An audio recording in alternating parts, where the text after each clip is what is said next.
Welcome to Low-Key PD. In this tutorial, we're going to explore how to delete slides from your Google slide decks. Now you've got a couple of options here. If you have a slide and you want to get rid of it, you can highlight it in the film strip menu. On a Chromebook, you would double tap. If you have a mouse, I believe it would be a right click, and you can delete it. Or if you go to the slide menu, while you have it selected, you can select delete slide from the slide menu as well.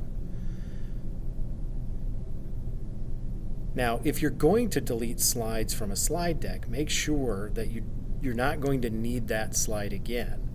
There are other options for dealing with slides that you might not want to show up in your slideshow, but you may not want to get rid of entirely either, and I'll cover that in a separate video.